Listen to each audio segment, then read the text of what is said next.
ZocDoc is a free app where you can find amazing doctors and book appointments online. We're talking about thousands of top-rated patient-reviewed doctors and specialists. You can filter specifically for ones who take your insurance, are located near you, and treat almost any condition you're searching for. Book an appointment with a few taps in their app and start feeling better, faster with ZocDoc. Go to ZocDoc.com/something and download the ZocDoc app for free. That's ZocDoc.com/something, ZocDoc.com/something. This episode is sponsored by BetterHelp. If you're looking for therapy, give BetterHelp a try. And it's so easy to get started with BetterHelp. Just fill out a brief questionnaire to get matched with a licensed therapist and switch therapists anytime for no additional charge. Let therapy be your map with BetterHelp. Visit BetterHelp.com/scary today to get 10% off your first month.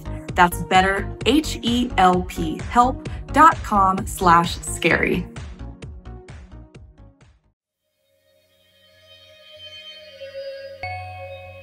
Hello, I'm Blair Bathory, and this is the Something Scary podcast. Thank you so much for being here.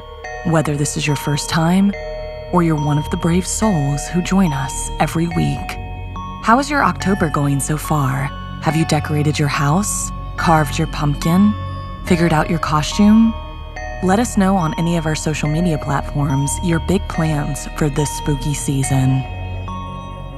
We are so drawn to haunted places because they offer a unique blend of fear and fascination. Eerie locations allow us to confront our primal fears while also satisfying our intrigue about the mysteries of the area. It also makes them irresistible destinations for adrenaline seekers. But while some of us use these opportunities for entertainment, there are many who are scarred for life by what they encounter in a haunted place. That is, if they're lucky enough to survive it. First, a deadly sight, followed by a monster beneath the surface. Then, reflection or horrific reality. Finally, in our featured story, a headless horseman's revenge. So, wanna hear something scary? A House of Horrors. Historical cities often have stories and secrets to share, and if you're from the UK, you've likely heard the terrifying tale of 50 Berkeley Square, London, a house where you might just be frightened to death. Mr. Puzzlewit smiled proudly as his two daughters explored the rooms of their new house, number 50 Berkeley Square, Mayfair, London. Veridity, in particular, was keen to make sure the property was neat and tidy since her fiancé, Captain Kentfield, was coming to visit. She and her younger sister, Lydia, rushed from room to room until Mrs. Puzzlewit called them to the parlor for some tea. "There's an attic room, which will be perfect for when the captain comes to stay," said Mr. Puzzlewit, as they enjoyed their refreshments. Mrs. Puzzlewit nodded in agreement. "I'll have Abigail clean it and make up the bed. We'll want it to be perfect." Lydia, who was halfway munching on a biscuit, called out, "She'll need to make sure to air it out well. There was a most odd smell when I was up there, almost like a zoo." Mr. and Mrs. Puzzlewit looked at her curiously, and then they all headed up to the stairs together. Sure enough, there was a strange and foul odor in the air, but Mrs. Puzzlewit assured poor Veridity that the staff would give the room an intense clean and all would be well before her beloved captain arrived. The following afternoon, when Lydia arrived home from school, she headed straight to the parlor where she knew Veridity would be waiting. "Guess what?" she said breathlessly. "Some of the girls at school say this house is haunted." Veridity was aghast. She demanded to know what had been said, and so Lydia filled her in with the teenage glee about the alleged sightings of white mist at the window and a previous occupant who'd been driven to madness. Veridity made Lydia promise not to speak of it again, but she didn't want any of the maids to be spooked before they had the chance to clean the attic for the captain. On cue, Mrs. Puzzlewit bustled into the room to inform Veridity that the youngest maid, Alice, was headed up to the attic now. The young woman listened as their mother reported the staff had seemed most reluctant to perform such a simple task, and she was hoping they weren't going to be an issue. Lydia looked over at her sister and was about to comment when they heard a piercing scream from upstairs. The trio raced up the attic where they found Alice wide-eyed and pinned against a wall, seemingly frozen in place. Mrs. Puzzlewit reached out a hand towards the girl, but she started screaming again. "Don't let it touch me! Don't let it touch me!" They managed to get her into the room, and the doctor was called. He took one look at the girl in her quasi-catatonic state and immediately instructed that she be taken to the hospital where the nurses could keep an eye on her. Of course, no matter how exciting and stressful it all was, there was still the matter of the captain visiting. The Puzzlewits and their staff busied themselves with preparing the house. Another bedroom was chosen for his visit, since the attic no longer held any appeal. He arrived the following morning with presents for all and tales of the sea to share with his soon-to-be father-in-law. The family were enjoying one of his stories when they received the shocking news that the maid had passed away that morning. She was 15 and in good health, so the doctors were stunned, as were the family.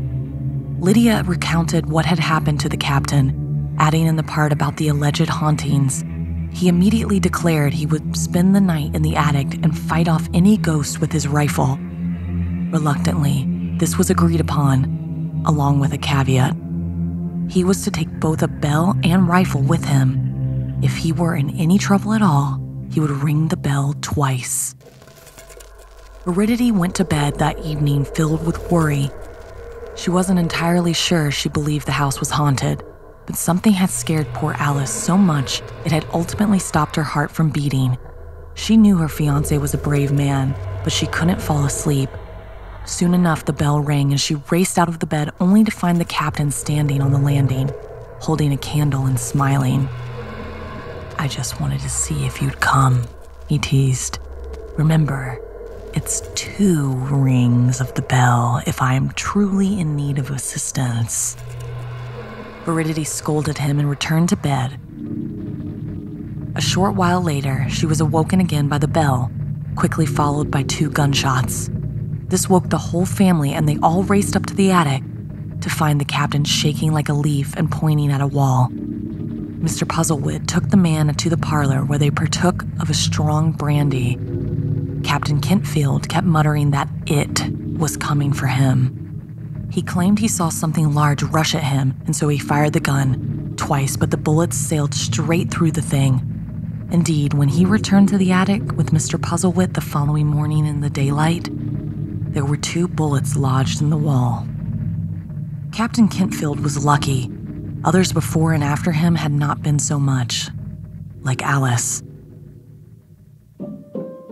50 Berkeley Square is now famous for its mysterious hauntings, and there have been several more tales of visitors having been literally frightened to death.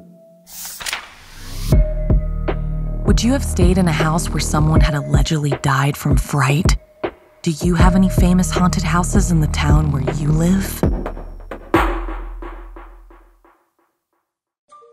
Have you ever known you needed a doctor and you've been too busy to look for one?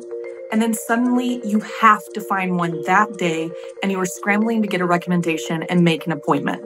That was me last year and it was so stressful. If that sounds familiar, then ZocDoc is for you. ZocDoc makes finding a new doctor so easy. You don't need to ask everyone you know for a reference. ZocDoc is a place to not only find a doctor, but to find one who has amazing reviews and takes your insurance. And many have appointments available within 24 hours. ZocDoc is a free app where you can find amazing doctors and book appointments online. We're talking about thousands of top-rated patient-reviewed doctors and specialists. You can filter specifically for ones who take your insurance, are located near you, and treat almost any condition you're searching for. Book an appointment with a few taps in their app and start feeling better, faster with ZocDoc. It really couldn't be easier. I use ZocDoc, and you should too. Go to ZocDoc.com/something and download the ZocDoc app for free. then find and book a top-rated doctor today. That's ZocDoc.com/something, ZocDoc.com/something. From Wondery, I Hear Fear is a new anthology series of suspenseful stories hosted by Carrie Mulligan. These stories are inspired by true events and real places, so the next sound you hear might be your own scream. In each episode of I Hear Fear, you'll be treated to a new psychological thriller, a forest monster who lures teens into the woods and never lets them return, a line of beauty products that takes the search for youth to dark extremes, and an EDM party that turns deadly when the DJ takes over more than just the dance floor.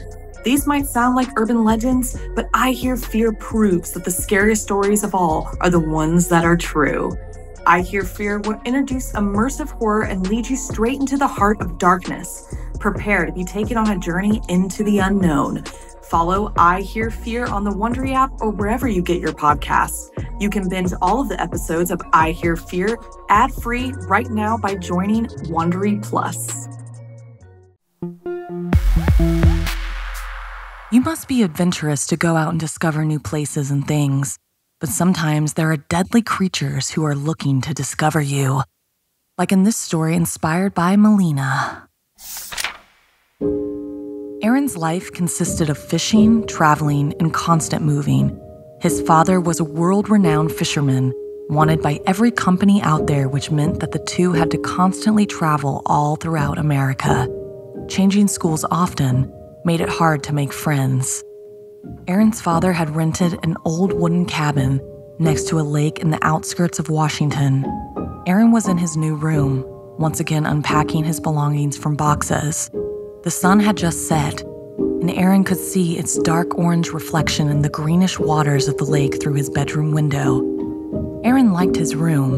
The walls and floor consisted of light orange wooden logs which framed a large window with a direct view of the lake and the wooden pier. Maybe it wouldn't be so bad after all. The sun had now set completely, leaving the world illuminated by the soft glow of the moon. It was about midnight when he finished unpacking and got comfortable under his bed sheets until a rotten smell filled his senses. It seemed to be coming from somewhere outside. A green light illuminated the room. Aaron turned to switch off his nightlight only to see that it was already off. He looked through the window and saw the bright green light all over the lake, but he couldn't figure out where it was coming from. He got out of bed. His father must be asleep. The house was deathly silent. The pungent smell got stronger as he got closer to the front door. As he peered out the window, he saw movement in the water. He froze when a pair of yellow dots looked straight at him from underneath the murky surface. The water rose, like something was emerging out of the lake. He darted back to his room, slamming the door behind him. He could feel his heart pounding. This isn't real, he thought. He sat back down on his bed, then made the mistake of looking out the window. The bright yellow eyes looked back at him once again. This time they were attached to the head of a hideous figure. It was lanky and gray, with black holes where its mouth and nose were supposed to be. It was hunched and its elongated claws pointed to the ground. Aaron screamed and ran straight for his father's room, terrified. But when he opened the door, no one was there. The room was empty. His father's belongings were gone. The boat, he thought. He's at the boat. But he couldn't go outside while that thing was there, so he locked the doors and barricaded the windows. Finally, he collapsed on the floor, realizing he was all alone. Suddenly, the house started shaking. An earthquake, he thought. All the lights turned off. He tried to turn his lamp back on, but to no avail. He knew he needed to get help, but then he heard and felt heavy footsteps entering the home. The creature's presence brought everything to a halt, except for the creaking of the floorboards under its terrifying weight. Aaron froze in terror, his body pinned on the wall, furthest from the door. The creaking continued. He was stuck. Exiting the door was out of the question, and the window was stuck fast. But as the thing was right outside his door, he swiftly hid in the closet next to his bed. Crouched in the darkness, footsteps filled the room, along with that pungent smell. The creature walked back and forth, scratching the walls. It didn't seem to have found Aaron's hiding place. Then the footsteps sharply stopped, and the closet door was yanked open. The creature was bone-thin, covered in slimy gray skin. Claws emerged from its arms and legs alike, and eyes like yellow headlights piercing through Aaron's soul. A horrific, shrill voice echoed from the thing's body. This isn't real anymore. No matter how hard you try, you will never escape. Aaron had no time to consider that statement before a claw caught him by the throat and lifted him into the air. "What do you want from me?" he cried, his voice trembling from the slow loss of air. The creature whispered, "A new toy for my collection." Aaron failed to understand what was happening, as if imagination and reality had somehow mixed. And yet, as he held the creature's blinding gaze, he found himself closing his eyes and slowly stopping his attempts to flee. The excruciating pain of his suffocation was getting worse and worse, until everything went dark. Over the course of the next few days, police tried to figure out whose boat was parked in the middle of the lake. Aaron's relatives filed a missing persons report when their calls went unanswered after a month. The cabin was searched once, but since it appeared abandoned, it bore no clues or evidence for the family's whereabouts whatsoever. It's a pity Aaron's father never noticed the dozens of missing persons posters glued on a pillar near the cabin. Perhaps then, he'd have some second thoughts about moving in, or even prevent their tragic demise. Have you ever felt an eerie presence when visiting a lake? Do you find the idea of staying in a remote cabin fun and maybe romantic? Or would you be scared of the isolation? This episode is sponsored by BetterHelp. My birthday was last week, and the season's changing. I always reflect on where I am in my life. 2023 has been all about healing for me and working on my anxiety triggers. Sometimes I just can't turn off my brain. It turns out one great way to make those racing thoughts go away is to talk them through. Therapy gives you a place to do that, so you can get out of your negative thought cycles and find some mental and emotional peace. Therapy helps you stay connected to what you really want while you navigate life, so you can make decisions and move forward with confidence. If you're looking for therapy, give BetterHelp a try. And it's so easy to get started with BetterHelp. Just fill out a brief questionnaire to get matched with a licensed therapist and switch therapists anytime for no additional charge. Let therapy be your map with BetterHelp. Visit betterhelp.com/scary today to get 10% off your first month. That's help.com/scary. Sometimes what's in our head is way worse than reality, but sometimes reality is a killer. Like in this story inspired by Caitlin. I've always hated mirrors, the thought that I might see something in them that wasn't there before. And for some reason, the new house we moved into seemed to have mirrors everywhere. My room, the bathroom, the hallways, everywhere. I woke up around 2 a.m. to use the bathroom. I tumbled down my flight of stairs and onto the second floor. Just before I left, I heard what sounded like a whisper. I turned to see the small window behind me. It was open, but my dad always closed up the house before he went to bed. I shut it, and when I turned around, I heard what sounded like someone tapping on the glass. I could feel my heart begin to race. I slowly raised my head to look into the mirror in front of me, which reflected the window. I covered my mouth so I wouldn't scream. In the mirror, I saw the face of a man, pressed against the glass. I flung myself around as quickly as possible, but when I looked, there was nothing there. I charged out of the bathroom and up the stairs. I calmed myself down, chugging some water and turning on my music. It was probably my sleep deprivation making me hallucinate. A few hours later, I had to pee again. Walking down the stairs, a feeling of dread came over me. There was someone or something in this house. With shaking limbs, I walked to the bathroom and flicked on the light, half expecting to see someone inside. But of course, There was nobody there. I avoided eye contact with the mirror, but as I turned to leave, I caught a glimpse of my reflection in the second mirror, next to the door. It faced the sink and shower. I didn't want to look, but felt compelled. I saw a hand sliding over top of the shower curtain.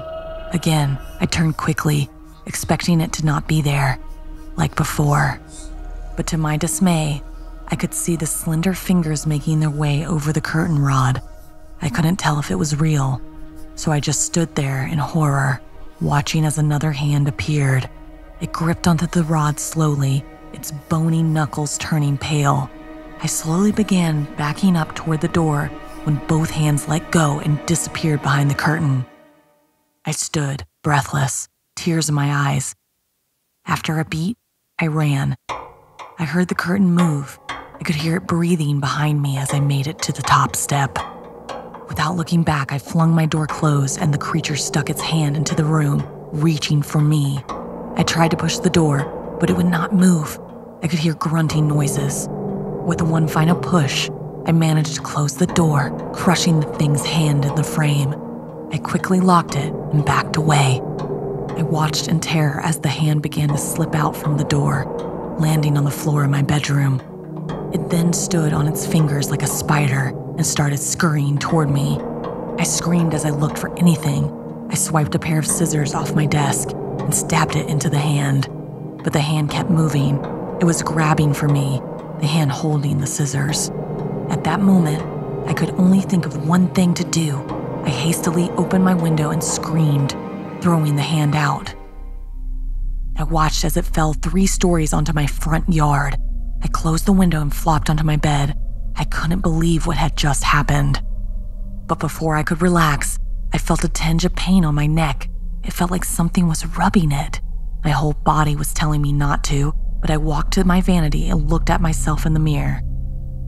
There, one slender hand tightened its grip around my neck, green ooze pouring from where the other should have been. The creature stood behind me, grinning wildly as it began to struggle.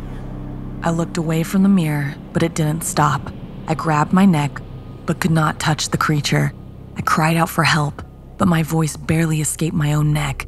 I watched in the mirror as my lifeless body dangled in the creature's grip. I could see myself, but I couldn't feel my body. I couldn't move my hands or my feet or even blink. The creature's smile contorted as it opened its mouth. Its long, dagger-like teeth gleamed in the light of my room. I was forced to watch as it ate my corpse. I could hear the grotesque sound of it breaking my bones within its jaws. All it left was my head, staring straight into the mirror. If only I hadn't looked in that mirror. If only I hadn't looked. Have you ever thought you saw something in the mirror that wasn't there, but you could feel it anyway? What kind of mirror superstitions do you believe in? Tell us your tales by sending us an email at somethingscary@snarled.com.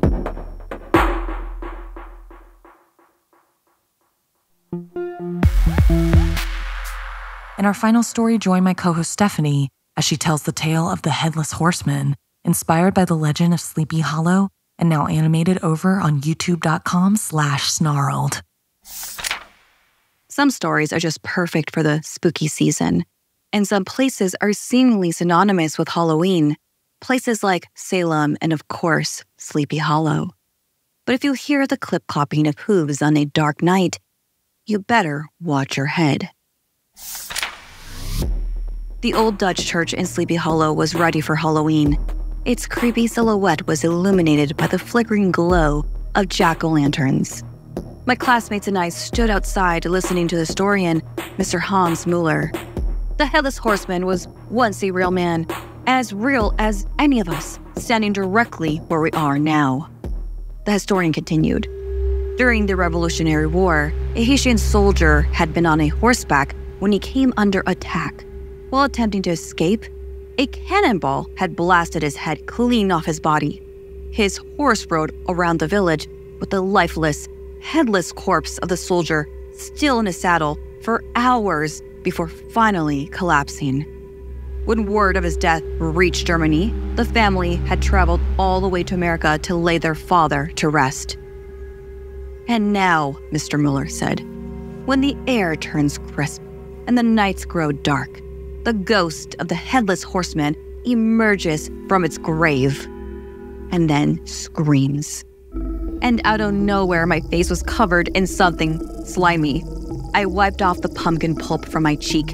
It was a cruel prank by Ethan, my jerk of a classmate. He stuck his hand inside a decaying pumpkin and hurled the insides right at me. I suppose I should have been thankful because at least the mush was hiding my tears. Laughter erupted, but Mr. Mueller's voice cut through the noise. "Silence," he shouted. His eyes narrowed menacingly and the laughter died down instantly. Ethan turned pale as Mr. Mueller berated the class for not taking our tour seriously, warning us about the consequences of ignoring the history's lessons. While my classmates boarded the bus, their hurried whispers carried the weight of Mr. Mueller's unkind demeanor. It was in the solitude of the restroom that I took a moment to compose myself, wiping away the traces of frustration etched on my face. The tour of the Sleepy Hollow Church had ignited a seed of curiosity in Ethan's mind. That night, just days before Halloween, he and some classmates planned to sneak into the graveyard and try to catch a glimpse of the legendary headless horseman. But it's no surprise that I wasn't invited to join them, and I couldn't help but feel relieved. As darkness fell and the fog thickened, haunting sounds filled the air as they ventured into the cemetery just outside the old church. Suddenly, they heard a clopping noise. It couldn't be real, but as they hushed one another, it became clear. A horse was approaching. As the animal sped nearer, they caught sight of a monstrous figure atop it. Illuminated by the moonlight, in the mist, a jack-o'-lantern's head with glowing eyes was unmistakable. The headless horseman charged towards them with a hunting knife in hand. "Run!" Ethan screamed. The group scattered in all directions, but the headless horseman set his sights on Ethan. By the time the other teens alerted their parents, who in turn called the police, it was too late. All that remained of Ethan in the graveyard was his lifeless body with a slit throat. Olivia, one of the girls who had been there, insisted it was a ghost of Sleepy Hollow, seeking a new head. But the adults were more skeptical. The police launched a murder investigation. Based on the accounts of the terrified teens, they believe they had a suspect. The police banged loudly on the door of Mr. Mueller's house. He was under suspicion due to the threats he made on tour with Ethan's class and his obsession with the Headless Horseman legend. It was apparent to everyone that he was slightly unhinged and could be the killer. The police ransacked the empty house searching for evidence but found nothing. Not the murder weapon or even Mr. Mueller. Officers later found Mr. Mueller downtown at the library teaching an adult night course. His alibi was airtight, with no choice but to let him go. He expressed remorse for the teenager's death, but his eyes betrayed him, as he declared that the Haitian soldier's ghost was responsible, and the teen had failed to heed his warnings. The town was left on edge with the unsettling reality that the ghost of the Headless Horseman might still haunt their community. When Mr. Mueller returned home, he was devastated to find his house torn apart. As he started to clean up, I emerged from the basement, the bloody hunting knife in my trembling hands. "Uncle Hans?" I called out gently. He rushed to me. "I am so proud of you," he whispered, wrapping me in a big hug. He was happy to pass along our family tradition, avenging the death of our ancestors and the Haitian soldier who fell in the Revolutionary War. I just wish I had felt as good as my Uncle Hans did about it. I was only able to slit his throat, I said sadly. But don't worry, next time, I'll finish the job.